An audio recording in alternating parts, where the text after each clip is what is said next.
हाँ, तो नेक्स्ट हमारा है मोल फ्रैक्शन। मोल फ्रैक्शन को कैसे डिफाइन करते हैं हम?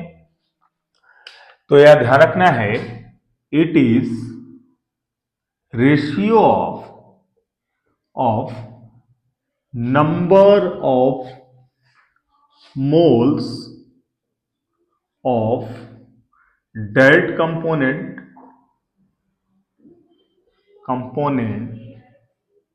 या बहुत लोग इसको one component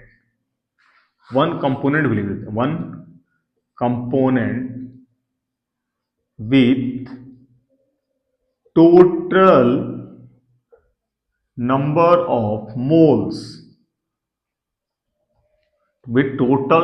of moles of the solution. ठीक है। नेक्स्ट क्या है हमारा? मोल फ्रैक्शन, जिसको हम हिंदी में मोल प्रभाज या मोल अंश भी कहते हैं। ठीक है, तो मोल प्रभाज या मोल अंश, जिसको इंग्लिश में मोल फ्रैक्शन कहा जाता है, ये क्या है? तो रेशियो है number of moles of one component, यानी हम यहां रेशियो निकालेंगे number of moles of one component, यानी सॉल्यूशन में जो प्रेजेंट कंपोनेंट्स होंगे, कंपोनेंट यानी सॉल्यूट या सॉल्वेंट जो होंगे, उसके एक के नंबर ऑफ मोल्स और सॉल्यूशन के टोटल नंबर ऑफ मोल्स,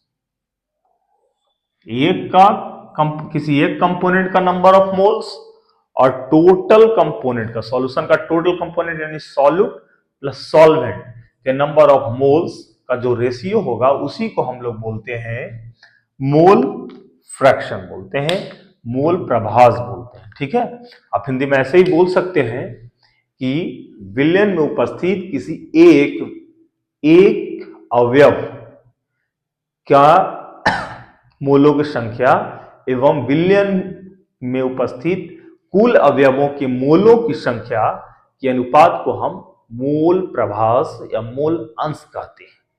ठीक है, इसको हम डिनोट करते हैं बाई एक्स। इसको जब भी हम डिनोट करते हैं एक्स से डिनोट करते हैं। ठीक है, एक और बात याद रखना है कि it does not depends upon temperature. एक इंपॉर्टेंट बात है ये, हम लोग जो कॉन्सेंट्रेशन टर्म्स पढ़ते हैं, जिसमें अभी हमने मोल फ्रैक्शन लिखा, इसी तरह से हम लिखेंगे मोलरिटी या नॉर्मलिटी, तो उनमें से मोल फ्रैक्शन और मोलरिटी जो है वो टेम्परेचर पर डिपेंड नहीं करता है, जबकि नॉर्मलिटी और मोलरिटी जो है वो टेम्परेचर पर डिपेंड करता है। ठीक है, अगर इसकी फार्मूला की बात करें तो अगर हमें मोल फ्रैक्शन लिखना हो, मोल फ्रैक्शन के लिए फार्मूला लिखना हो, तो हम लिखेंगे number of moles of dead component. मतलब डेड कंपोनेंट कहने का मतलब है कि जिसका हम निकाल रहे हैं उसकी मोलों की संख्या by total number of moles of the solution. जो सॉल्यूशन में टोटल नंबर ऑफ मोल्स होगा, उसको दोनों का जो रेशियो होगा, उस रेशियो को, अनुपात को हम लोग बोलते हैं मोल फ्रैक्शन। शॉर्ट फॉर्म में कैसे लिख सकते हैं सर? तो मोल फ्रैक्शन अगर हमको निकालना है किसी एक का, जैसे ए का निकालना है, ए4 हमने ए को हमने कंसिडर किया हुआ है सॉल्वेंट। तो अगर हम मोल फ्रैक्शन निकालना चाहते हैं सॉल्वेंट का, तो हम लिखेंगे सॉल्वेंट की मोलों की संख्या, number of moles of solvent by total number of moles. तो टोटल नंबर ऑफ मोल्स कहने का मतलब कि सॉल्वेंट की मोलों की संख्या और सॉल्यूट की मोलों की संख्या, दोनों को ऐसे लिख सकते हैं। ठीक है, या फिर आप बी के लिए निकालना चाहे, V4 सॉल्यूट। तो अगर आप सॉल्यूट के लिए निकालना चाहें तो आप XB बराबर लिख सकते हैं number of moles of number of moles of solute, यानी सॉल्यूट की मोलों की संख्या by total Na plus Nb। ठीक है, अब हम लोगों ने नंबर ऑफ मोल्स के लिए फार्मूला पढ़ा हुआ है, नंबर ऑफ मोल्स के लिए हमने फार्मूला पढ़ा है, क्या पढ़ा है सर?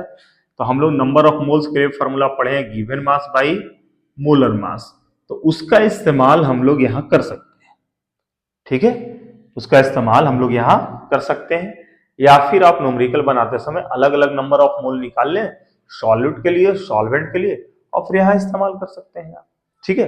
अगर आप न्यूमेरिकल बना रहे हो और सही बना रहे हो तो एक्स ए प्लस एक्स बी का जो वैल्यू होगा वो हमेशा 1 होगा,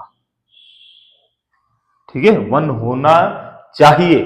तो अगर आप एक्स ए निकाल लिए तो एक्स बी का वैल्यू आप आसानी से निकाल सकते हो 1 में से, है ना। अगर हम 1 में से एक्स ए को निकाल दे तो एक्स बी का वैल्यू निकल गया, इसका इस्तेमाल हम लोग कर सकते हैं। ध्यान रखने वाली बात है कि इसको पढ़ेंगे कैसे, तो सर पढ़ने का एक ही तरीका है, एक्स ए जो होगा उसको हम पढ़ेंगे number of moles, number of moles of solute पढ़ेंगे, number of moles of solute. X B के लिए क्या पढ़ेंगे, number of moles of solvent पढ़ेंगे। मिस्टेक हो गया ना भाई, एक्स बी को हम पढ़ेंगे सॉल्यूट और एक्स ए को पढ़ेंगे सॉल्यूट सॉल्वेंट, हमने शुरू में ऐसा ही लिखा था, ठीक है। और एन बी के लिए हम पढ़ेंगे number of moles, moles of solute, और एन ए के लिए हम पढ़ेंगे number of moles of solvent, ये पढ़ेंगे, ठीक है। हम इस तरह से पढ़ेंगे, एक बार फिर से देख लेते हैं हम लोग कि मोल फ्रैक्शन क्या है। तो सर किसी भी सॉल्यूशन को जब हम बनाते हैं तो उसमें सॉल्यूट होता है और सॉल्वेंट होता है। हम लोग को सिलेबस में बाइनरी सॉल्यूशन पढ़ना है, तो बाइनरी सॉल्यूशन में एक सॉल्यूट होगा एक सॉल्वेंट होगा, ठीक है। तो किसी एक कंपोनेंट सॉल्यूट या सॉल्वेंट के मोल और सॉल्यूशन का टोटल कंपोनेंट यानी सॉल्यूट प्लस सॉल्वेंट के मोल का जो रेशियो निकालेंगे हम लोग उसी को बोलते हैं मोल फ्रैक्शन। तो डिफाइन किया गया इसको ऐसे, it is ratio of number of moles of dead component, ठीक है, कंपोनेंट डेड कंपोनेंट और one component with total number of moles of the solution. आप इसको ऐसे भी कर सकते हो, हाँ, इसको एक्स से डिनोट किया जाता है और यह टेम्परेचर पर निर्भर नहीं करता है। अगर कोई कहेगा कि यूनिट, तो भाई यूनिट कैसे होगा, ऊपर में भी मोल से नीचे भी मोल से मोल कैंसिल हो जाएगा, तो यहां पर कोई यूनिट वाली बात नहीं होगी, ठीक है। तो मोल फ्रैक्शन एक फ्रैक्शन है, रेशियो है, अनुपात है, इसमें कोई यूनिट नहीं होगा। तो आप राइट डाउन कर सकते हैं